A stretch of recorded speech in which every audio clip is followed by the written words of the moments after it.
ரொம்ப கஷ்டமான topic history, கம்மியாக மார்க் எடுத்த சப்ஜெக்ட் இது. பட் ஓகே, வரலாறு கண்டிப்பாக தெரியணும். ஜோக்ஸ் அபார்ட், 20 நிமிஷம் கொஞ்சம் அட்டென்டிவாக இருங்க. ஏன்னா இந்த வரலாற்றை நீங்கள் எடுத்துகிட்டு போய் அடுத்தவங்க கிட்ட சேர்க்கணும். வரலாற்றாக தான் நான் பேச போகிறேன். ஒரு நாடு உருவாக்கும் போது உலகத்திலே இப்படி ஒரு நாடை யாருமே உருவாக்கி இருக்க மாட்டாங்க. அதாவது வெஸ்ட் பாகிஸ்தான், இந்த பக்கம் ஈஸ்ட் பாகிஸ்தான், ஒரு 1500 மைல் தள்ளி. இதுக்கு ரெண்டு நடுவில் கனெக்டிவிட்டி கிடையாது. அப்போ பார்ட்டிஷன் அப்போ இந்த நெகோசியேஷன் நடந்துச்சு. எங்களுக்கு ஈஸ்ட் பாகிஸ்தான் வந்து வெஸ்ட் பாகிஸ்தான் அப்படியே ராஜஸ்தான்ல ஆரம்பிச்சு அப்படியே உள்ள யூபி வந்து பீகார் வந்து பங்களாதேஷ்ல போய் ஜாயின் ஆகும். இன்னைக்கு இருக்கக்கூடிய பீனோபால் அப்படின்னு சொல்லக்கூடிய அந்த பார்டர், அங்க ஜாயின் ஆகிறதுக்கு எங்களுக்கு ஒரு ரோடு வேணும். அந்த ரோட்டுக்கு 10 கிலோமீட்டர் ஒரு வித்துல இது வந்து எங்களுக்கு சொந்தமா இருக்கணும் அப்படின்னு சொல்லி அப்போ ஒரு ப்ரொபோசல் வைக்கப்பட்டுச்சு. நல்ல வேலை சர்தார் வல்லபாய் பட்டேல் அவர்களால் அந்த ரோட்டை நம்ம கொடுக்கல. கொடுத்துருந்தோம்னா இன்னும் 2-3 ஆயிருக்கும், நம்ம துண்டாயிருப்போம். இந்த நாடு உருவாக்கப்பட்டது ஒரு டெம்பரரி அரேஞ்ச்மெண்ட் தான். இந்த வரலாறு மாறாது, எழுதி வச்சுக்க. பாகிஸ்தான் அப்படின்றது உருவாக்கப்பட்டது ஒரு டெம்பரரி அரேஞ்ச்மெண்ட். ஸோ அதுல ஈஸ்ட் பாகிஸ்தான் வெஸ்ட் பாகிஸ்தான் மத ரீதியா எங்கேயாவது நாடு பிரிக்கப்பட்டிருக்கான்னு பாருங்க. மத ரீதியா உலகத்துல South Korea, North Korea, East Germany, West Germany, திரும்ப மெர்ஜானோ, உலகத்தோட எல்லா அரசியலையும் பாருங்க. இது சஸ்டைனபிளே கிடையாது. ஸோ இது நமக்கும் தெரியும். ஸோ இப்போ எங்க நான் வரோம் அப்படின்னு பாத்தீங்கன்னா 1971 மார்ச் மாசம் இங்கதான் அந்த பெங்கால் மேசக்கர் அப்படின்னு நம்ம ஜெனரலைஸ் பண்ணிட்டோம். ஏன்னா இன்னைக்கு இருக்க மீடியா, அதாவது இந்த பெண்ணை ஹோல் பண்றவங்க வந்து லெஃப்ட், அதனால அந்த ரைட்டோட ஹிஸ்டரி கிடைக்கவே கிடைக்காது, எங்கேயுமே கிடைக்காது. இன்னைக்கு கூகுள் பண்ணீங்க, விக்கிபீடியா எல்லாம் பாத்தீங்கன்னா அதே ஹிஸ்டரி தான் இருக்கும், பெங்கால் மேசக்கர் அப்படின்னு இருக்கும். ஸோ அப்போ யாயா கான் பாகிஸ்தானோடைய ஒருங்கிணைந்த பாகிஸ்தானோடைய, நான் பாகிஸ்தான் சொல்றேன்னா இன்னைக்கு இருக்க பங்களாதேஷும் சேர்ந்து இருக்குது. இவங்க ஒரு இது பண்றாங்க, ஆபரேஷன் சர்ச் லைட். தேசத்துக்கு எதிராக நிறைய விஷயங்கள் நடக்குது அப்படின்னு சொல்லிட்டு ஒரு ஆபரேஷன் சர்ச் லைட் அப்படின்றத ஜாயின் பண்றாங்க. இதுல 4 முக்கியமான பிளேயர்ஸ். ஃபர்ஸ்ட் பாகிஸ்தானுடைய ராணுவம், 2வது பாகிஸ்தானுடைய துணை ராணுவம் கிழக்கு பாகிஸ்தான், இன்னைக்கு இருக்கக்கூடிய பங்களாதேஷ். 3வது மிக மிக முக்கியமான ஒரு ஃபோர்ஸ் ரசாக்கர்ஸ். 4வது மிக மிக முக்கியமான ஃபோர்ஸ் ஜமாத் இஸ்லாமி. இதை நான் ஏன் இப்ப சொல்றேன்றதுக்கு என்னோட முடிவுல நான் சொல்றேன், என்னோட விளக்கானு சொல்றேன். இந்த 4 முக்கியமான ஃபோர்ஸஸ். பிரச்சனை வந்து சிட்டகாலங்கள் ஆரம்பிக்குது. இன்னைக்கு இருக்கக்கூடிய சிட்டகாலம், இன்னைக்கு நீங்க கேட்ட அதே நியூஸ மார்ச் மாசம் 26ஆம் தேதிக்கு அப்புறம் போய் ஆர்கைவ்ல ஹிந்துலயோ இல்ல டைம்ஸ் ஆஃப் இந்தியால படிச்சீங்கன்னா இதே நியூஸ நம்ம அன்னைக்கு கேட்டிருக்கோம். வரலாற்றுல பாடம் கத்துக்கலன்னா நிஜ வாழ்க்கையில பாடம் கத்துக்கிறதோட கொடுமை எதுவுமே கிடையாது. வயலன்ஸை நீங்க டிவில எல்லாம் பார்த்திருப்பீங்க, நினைச்சு பார்க்க முடியாத தாக்கத்தை ஏற்படுத்தும். மன ரீதியா நீங்க வந்து தூங்கவே முடியாது.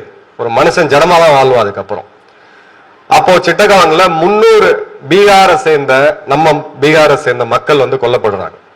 அந்த கொல்லப்படும் போது அங்க ஆர்மியை கொண்டு போய் டிப்ளாய் பண்றாங்க. டிக்கா கான் அப்படின்ற ஒரு ஜெனரல் அங்க ஆர்மியை டிப்ளாய் பண்ணும் பொழுது ஒரு 8 மாத காலம் இந்த ஆபரேஷன் சர்ச் லைட் அப்படின்றது நடந்துகிட்டே இருக்கு.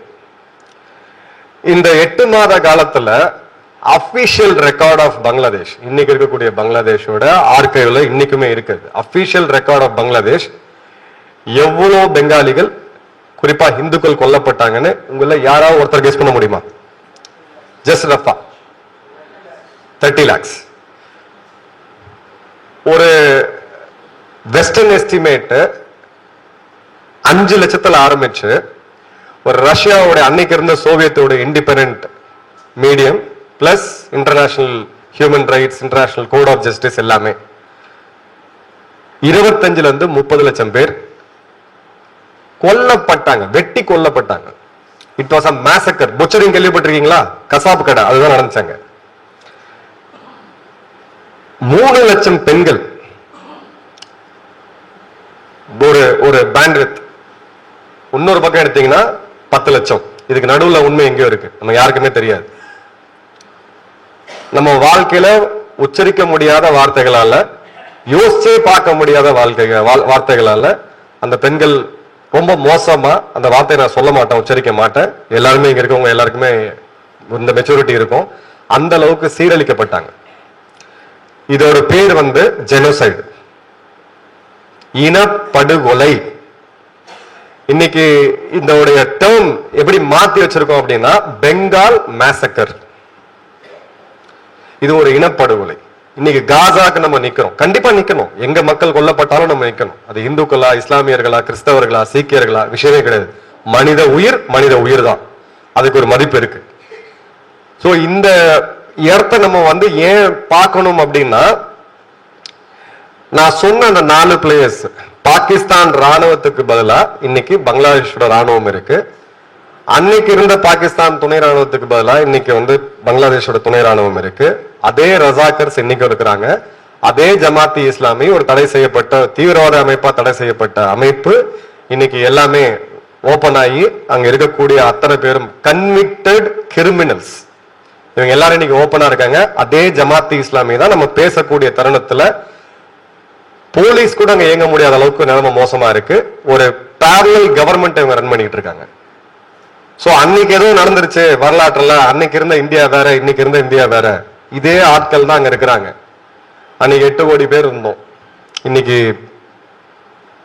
தெரியாது. ரியல் கவுண்ட் யாருக்குமே தெரியாது. சோ த்ரெட் ஒன்னும் அப்படியேதான் இருக்கு.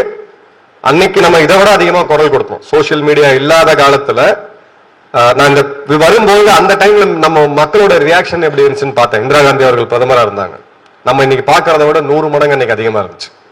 கோயில்களா இருக்கட்டும், அமைதி போராட்டமா இருக்கட்டும், ஒரு சுவாமிஜி சொல்ற மாதிரி ஒரு விளக்கேத்துறதா இருக்கட்டும், எது வேணா இருக்கட்டும் இருந்துச்சு. இன்னைக்கு இல்ல.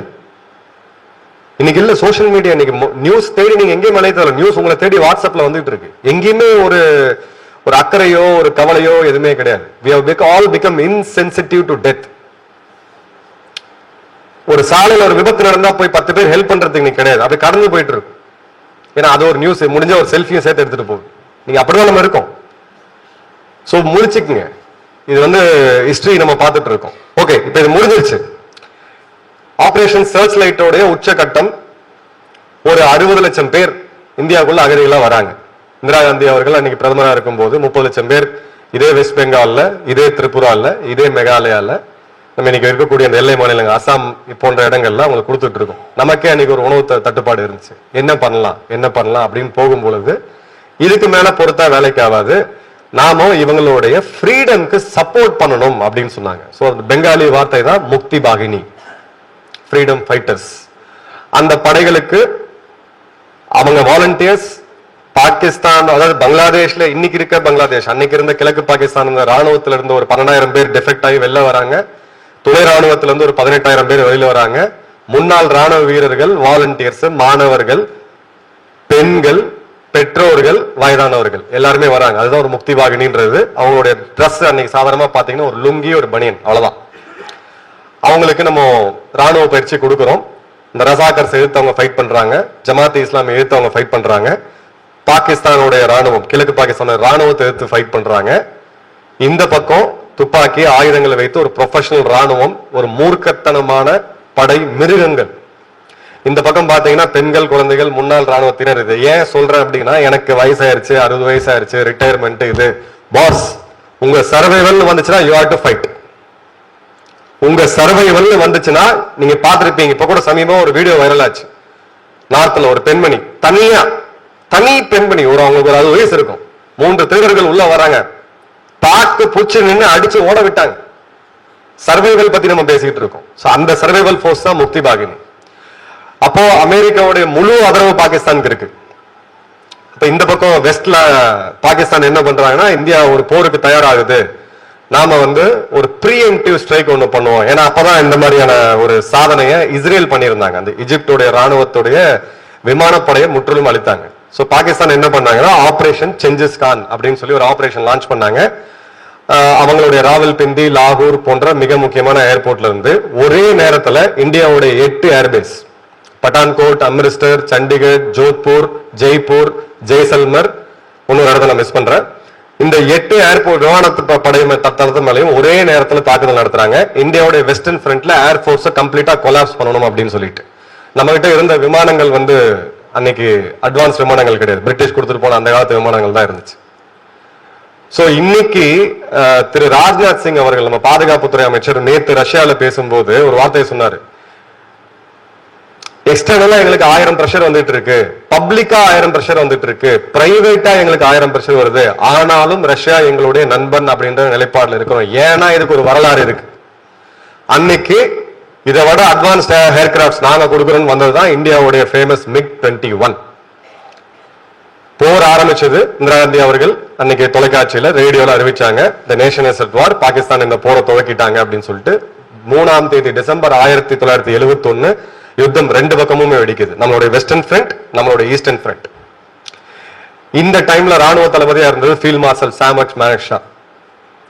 65ல ஒரு மோசமான தோல்வியை நம்ம வந்து சீனாட்ட சந்திச்சோம். அதே ஈஸ்டர்ன் கமாண்ட் இன்னைக்கு கொல்கட்டாவை பேஸ் பண்ணி இருக்கக்கூடிய நம்மளுடைய கிழக்கு ராணுவ பிரிவு. ஒரு தோட்ட ராணுவத்தை ஜெயிக்க வைக்கிறது அப்படின்றது ஒரு உச்சபட்சமான தலைமை பண்பு. ஜெயிச்சுக்கிட்டே இருக்கலாம், தோல்வியிலிருந்து வெற்றி கொண்டு வருது, ஒரு ராணுவத்தை கொண்டு வந்தது சாதாரண விஷயம் கிடையாது. அவருடைய பிரீஃபிங்ல 2 லைன் தான் சொன்னார். அவர் இந்த பக்கம் ஒரு தோல்வியை சந்திச்ச ஒரு மனம் தோன்று இருக்கக்கூடிய ஒரு ராணுவ படை, ஒரு 4 லட்சம் வீரர்கள், அவரோட 2 தான் அவருடைய ஆர்டர்ஸ், ஒரு ராணுவ தளபதியோட கட்டளை. அதுல என்னன்னா, ஏன்னா அந்த டைம்ல பெண்கள் இல்லை, அதனாலதான் அந்த வார்த்தை அப்படியே நான் சொல்றேன். Gentlemen, there is no withdrawal unless there is a written order. Those orders will never be issued. இதுதான் சண்டை போடுங்க, சண்டை போட்டுதான் ஆகணும். விட்ராயல் அப்படின்ற பேச்சுக்கே, பின்வாங்கன்ற பேச்சுக்கே இடம் கிடையாது. அப்படிப்பட்ட ஒரு உத்தரவு என்னைக்கும் வரவும் வராது. அப்ப செய் அல்லது செத்து மடி, சிம்பிளான இது ஆர்டர் தான். நம்ம ராணுவம் உள்ள போனாங்க, உலகம் எள்ளி நகையாடிச்சு நம்மளை பார்த்து. USS என்டர்பிரைஸ் இருக்கிறதுலயே ஒரு மிகப்பெரிய போர்க்கப்பல், ஒரு பெரிய அட்டாக் பேட்டல் குரூப்பை கொண்டு வந்து பே ஆஃப் பெங்கால்ல 670 நாட்டிக்கல் மைல் தூரத்துல நாம யாரை எடுத்து நிக்கிறோம்? அமெரிக்கா கொண்டு வந்து எடுத்தது, போற முடிக்கணும் அப்படின்னு சொல்றாங்க. அந்த சமயத்திலையும் அரசியல் ரீதியா யாருக்கு என்ன விமர்சனம் வேணாலும் இருக்கலாம் இந்திரா காந்தி அவர்கள் மேல, ஆனா இந்த போரை வழி நடத்தினது இல்ல. அன்னைக்கு இருந்த பிரதமர் அவர்களும் சரி, அன்னைக்கு இருந்த எதிர்கட்சிகளையும் சரி, ஒரே ஒரு கட்சியை தவிர கம்யூனிஸ்ட்.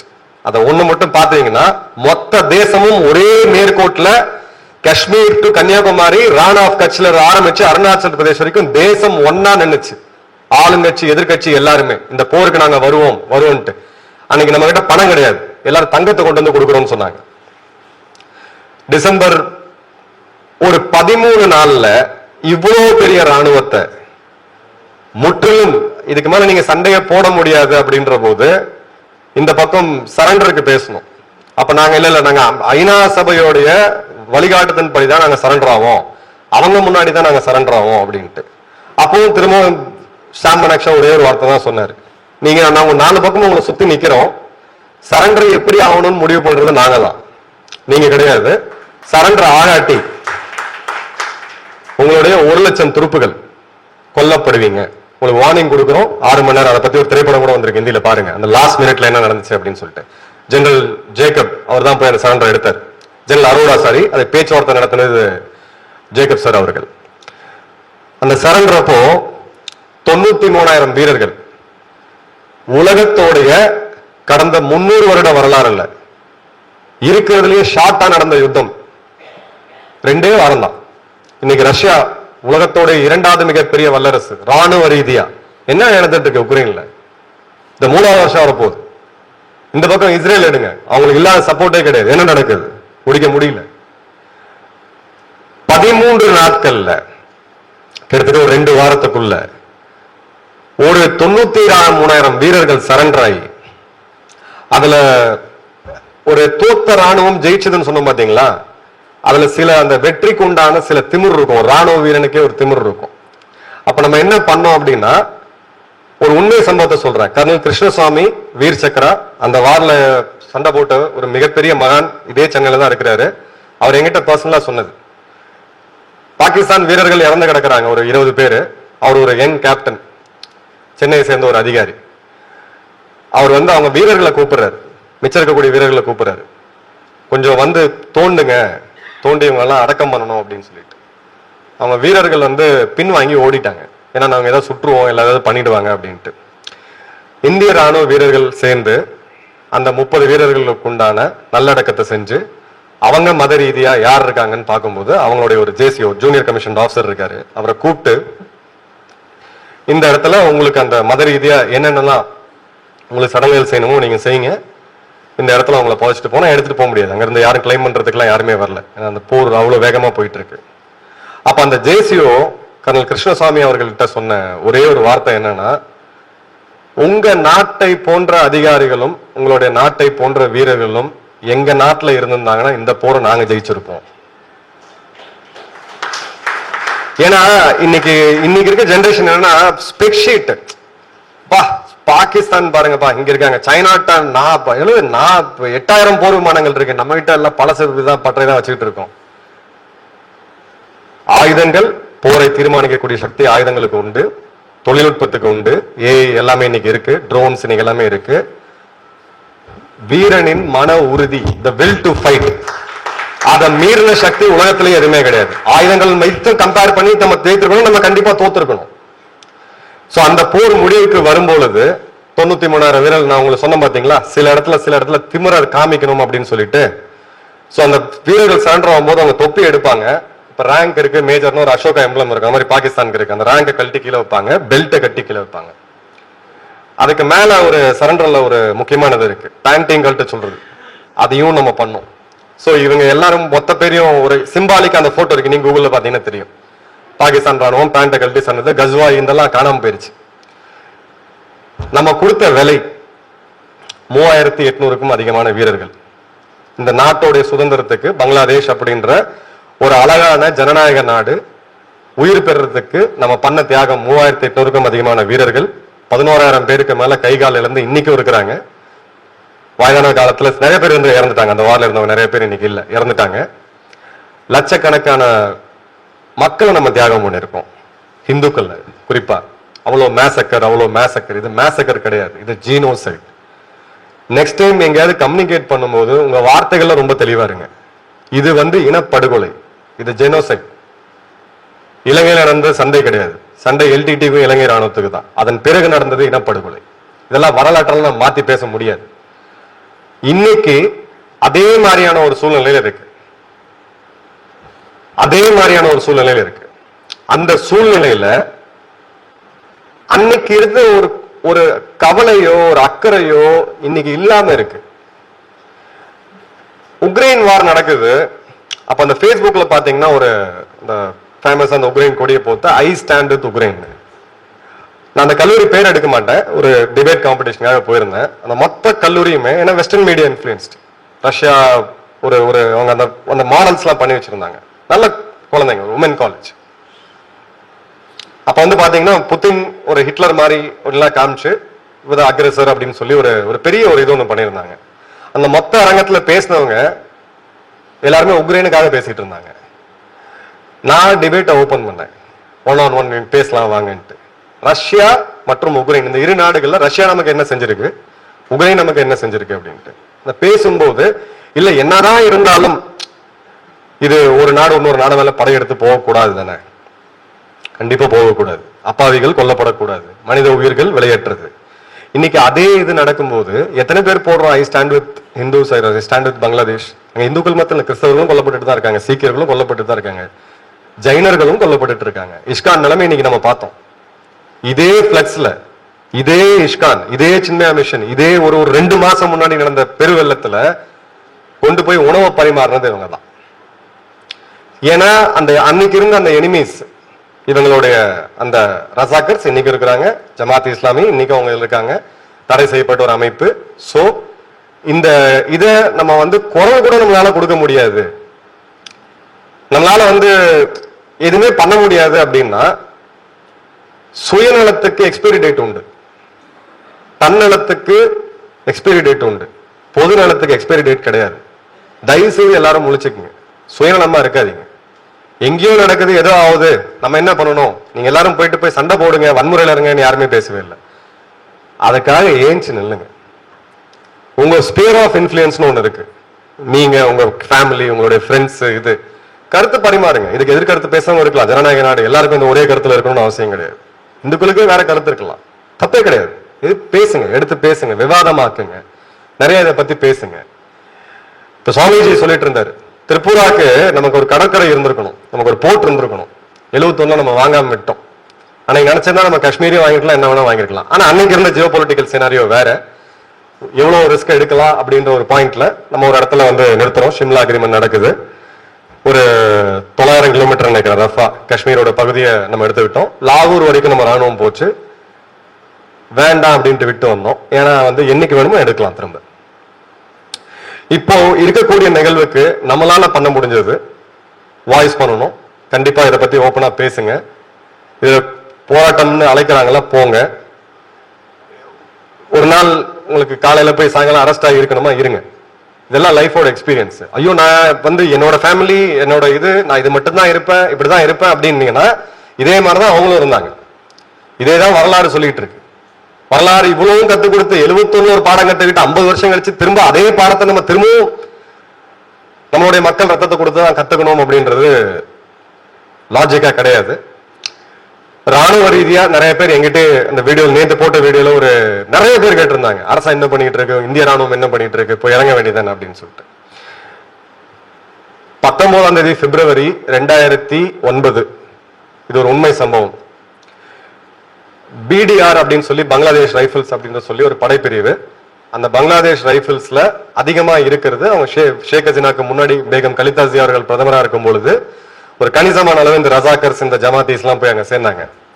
அங்க ஒரு பெரிய கலகம் வெடிச்சது, மியூட்டினி.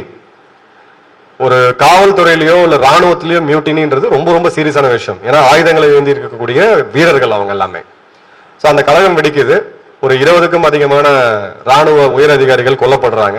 ஷேக் ஹசீனா உடனடியா அவங்களுடைய நெருங்கிய நண்பரான பிரணாப் முகர்ஜி அவர்களுக்கு போன் பண்றாங்க, இங்க ஆட்சி எப்ப வேணா கவரும், இங்க என்ன நடக்கு பார்ப்பதான் ஒரு பயமா இருக்கு, மைனாரிட்டிஸ் இந்துக்கள் யாருமே இங்க சேஃபா கிடையாது, இவங்க கையில போயிருச்சு அப்படின்னா என்ன நடக்கும் பாருங்க. கொஞ்சம் லட்சம் பேர் கிடையாது, 3 லட்சம் பேர் இருக்கக்கூடிய போர்ஸ், 16 கோடி பேர் அந்த மக்களுடைய நாட்டோட மக்கள் தொகையை. 1000 பாரா கமாண்டோஸ், இந்தியாவுடைய பாராஷூட் கமாண்டோஸ் 1000 பேரு, ஜோராட், வெஸ்ட் பெங்கால் மற்றும் மெகாலயா, மணிப்பூர் என்ற திரிபுரா 3 இடங்கள்ல தயாரா வைக்கப்படுறாங்க. அந்த பங்களாதேஷ் ரைபிள்ஸ் உடைய தலைமை ராணுவ தளபதிக்கு இங்க இருந்து ஒரு போன் போகுது, இன்னும் 1 மணி நேரத்துல இந்த டிராமா நிக்காட்டி இந்திய ராணுவத்தையோட கமாண்டோ படைப்பிரிவினர் 1000 பேர் உங்களுடைய சிட்டகாங் ஏர்போர்ட், உங்களுடைய பங்களாதேஷோடைய ஜியா ஏர்போர்ட், இது ரெண்டையும் கைப்பற்றுவாங்க. உங்க நிலைமை என்ன ஆகும்னு யோசிச்சு பாருங்க. இன்னும் 2 மணி நேரத்துக்குள்ள நிக்கணும். நின்னுடுச்சு. தேவை இருந்தா நம்ம இறங்கிருக்கலாம். நின்னுடுச்சு. இன்னைக்கு நம்ம பேசிட்டு இருக்கக்கூடிய தருணத்துல, நான் இப்ப இதை பத்தி பேசிட்டு இருக்கக்கூடிய தருணத்துல வெஸ்ட் பெங்கால் இருக்கக்கூடிய, நான் யார் என்னன்னு பேர் எடுக்க முடியாது, என்னோட நெருங்கிய நண்பர், ராணுவத்தில் இருக்கக்கூடிய ஒரு நண்பர், என்னுடைய இன்னொரு நண்பர் விமானப்படையில இருக்காரு. என்னப்பா இவங்க ஒரே நேரத்துல சுகோயும் ரஃபேலும் பறந்துட்டு இருக்கு தலைக்கு மேல ஆஷிமாரால அப்படின்ட்டு. இது நீ நடக்கும், நாளைக்கு நியூஸ்ல வரும் பாருங்க, சரிங்களா? ஒரே ஒரு ரஃபேல் ஒரே ஒரு சுகோய் 2 சேர்ந்து போயிட்டு இருக்கு. முந்தனேத்து அவங்களுடைய ஒரு முன்னாள் ராணுவ அதிகாரியும் ஒரு பங்களாதேஷ் நேஷனல் பார்ட்டின்னு சொல்லக்கூடிய BNP உடைய ஒரு அரசியல்வாதி என்ன சொன்னாங்கன்னா, நாங்க நினைச்சா 4 நாள்ல பீகார், ஒரிசா, வெஸ்ட் பெங்கால தூக்கிடுவோம் உங்ககிட்ட இருந்து, எங்களுடைய ராணுவம் வந்து ரொம்ப கட்டுக்கோப்பானது, நாங்க ரொம்ப திறமையானவங்க சொல்லிட்டு. திறமையான ராணுவம் நான் மதிக்கிறேன். பங்களாதேஷ் ராணுவத்திலும் என்னுடைய அதிகாரிகள் எனக்கு நண்பர்களா இருக்கிறாங்க. பட் பாஸ், நீங்க மோதுறது வந்து இந்திய ராணுவம். இதை நான் அங்க இருந்துன்றதுக்காக சொல்லல, நான் இருந்துன்றதுக்காக பெருமையா சொல்றேன் நினைக்கிறீங்க. நான் வந்துட்டேன், என்ன மாதிரி 100 பேர் போவாங்க, உங்க குடும்பத்துல இருந்து போவாங்க. ராணுவத்துக்கும் அரசியலுக்கும் சம்பந்தம் கிடையாது, இது நாட்டோடைய ராணுவம். இங்க இன்னைக்கு நம்ம பேசக்கூடிய தருணத்துல நேத்து BSF ஒரு முக்கியமான பகுதி, ஒரு முக்கியமான மாவட்டம், வெஸ்ட் பெங்கால் இருக்கக்கூடிய மாவட்டம், அந்த இடத்துல சொன்னாங்க BSF உடைய 0 பாயிண்ட், அதாவது எல்லையை விட்டுட்டு ஒரு 250-300 மீட்டர் தள்ளி தான் BSF தங்களுடைய இதை வச்சிருப்பாங்க, பார்டர் செக்யூரிட்டி போர்ஸ். அதுக்கு பின்னாடி ராணுவம் இருக்கும். 0 பாயிண்ட் அப்படின்றது ஏத்து போய் நின்ட்டாங்க, அங்க போய் நிக்கிறாங்க. ராணுவம் இதெல்லாம் தூக்கி ஓரமா வைங்க. இன்னைக்கு ராத்திரி BSF ஓட DGP இருக்கக்கூடிய BSF படை 4700 கிலோமீட்டர் இந்திய பங்களாதேஷ் எல்லை, அதுல வந்து ஒரு 3000 கிலோமீட்டர் பிசிக்கலா காட் பண்ணிட்டு இருக்கோம். எவ்ரி 1 கிலோமீட்டர் பாத்தீங்கன்னா மீடியம் மிஷின் கன் MMGன்னு சொல்லுவோம். DGP இன்னைக்கு ஒரு ஆர்டர் கொடுக்கிறாரு, அந்த மீடியம் மிஷின் கன்னை ஒரு 5 நிமிஷம் ஃபயர் பண்ணுங்க. 5 நிமிஷம் தான். ஒரு ஒரு ஒரு 3000 கிலோமீட்டர்ல 5 நிமிஷம் இதை பண்ணா போதும். நாளைக்கு அங்க எல்லாம் நிறுத்திடுவாங்க, எல்லாம் நின்றுடும். ஆனா அதை ஏன் நம்ம பண்ணாம இருக்கோம் அப்படின்னா, இன்னைக்கு இருக்கக்கூடிய ஜியோ பொலிட்டிக்கல் சுச்சுவேஷன் வேற. நம்ம நினைச்சா பண்ண முடியும். 1000 பேராகமெண்டுக்குள் போதும் இங்க வந்து பாத்துக்கிறதுக்கு. நான் பெருமைக்காக எல்லாம் பேசல, உண்மையான நிலவரம் இதுதான். நம்மளுடைய விமானப்படையில இருக்கக்கூடிய போதும் ஒரு பிஎஸ்எஃப் படை போதுங்க இதுக்கு. ஒன்றும் பெரிய லெவல் எல்லாம் கிடையாது. நேற்று தான் மம்தா பானர்ஜி அவர்கள் சொன்னாங்க, நீங்க வந்தீங்கன்னா நாங்கள் லாலிபாப்பா சாப்பிட்டுட்டு இருப்போம் அப்படின்ட்டு. ஸோ ராணுவ நடவடிக்கை அப்படின்றது the soldier starts his work when the diplomat fails. பேச்சுவார்த்தை முடிஞ்சு எல்லாம் போய் சரி இதுக்கு மேல பேசுறதுக்கு எதுவுமே இல்லை, பேச்சுவாய் தோல்வி ஆயிடுச்சுன்னா அங்க ராணுவ வீரன் அங்கதான் தன்னுடைய கடமையை செய்யறான். பகவத்கீதால பெரியவங்க எல்லாம் இருக்காங்க, அதை பத்தி பேசுவாங்க. அது சொன்னார், கிருஷ்ணாவே சொன்னார், Arjuna you have done enough to make peace with, now go and give the war they want. அந்த நிலைமைக்கு இவங்க போகணும்னு நினைச்சாங்க. அப்படிதான் நம்ம அந்த உயிர்களை காப்பாத்தி ஆகணும் அப்படின்னா, இன்னைக்கு நாட்டோட தலைமையும் நாட்டோடைய ராணுவமும் இந்தியாவுடைய வலிமையும் இந்த 3 சேர்ந்ததுன்னா பங்களாதேஷ் ஒரு பெரிய விஷயம் கிடையாது. பட் அந்த நிலைமைக்கு போகாம நிக்கணும். ஏன்னா ஒரு போர் அப்படின்றது ஒரு நாட்டை பின்னாடி எடுத்துட்டு போயிடும். அதை நம்ம மேல திணிக்கப்படும் பொழுது நிச்சயமா ராணுவம் தன் கடமை செய்யும். ஏன் இந்திய ராணுவம் போல அப்படின்றதுக்கான கிரிட்டிசிசம் நிறையவே என்கிட்ட வருது. அதற்காக இந்த பதில சொன்னேன். நம்மளால முடிஞ்சது, நாம செய்ய வேண்டியது ஒண்ணு 3 விஷயம் வாழ்க்கையில. Must to, wish to, good to to. இது மஸ்ட் டு. இது நீங்க பண்ணல, ஏதோ நீ கேட்ட மலையில கேட்ட யாரோ 3 பேர் மேடையில பேசினாங்க, பேசிட்டு போயிட்டாங்க, நம்ம திரும்ப போயிட்டு நம்ம வாழ்க்கையில பிஸியா இருப்போம் நினைச்சீங்கன்னா, உங்களுடைய கார்லயோ பைக்லயோ பாருங்க, ஒரு சின்ன சென்டென்ஸ் எழுதியிருக்கோம், objects in the mirror are much closer than what it looks. Thank you all. Jai Hind.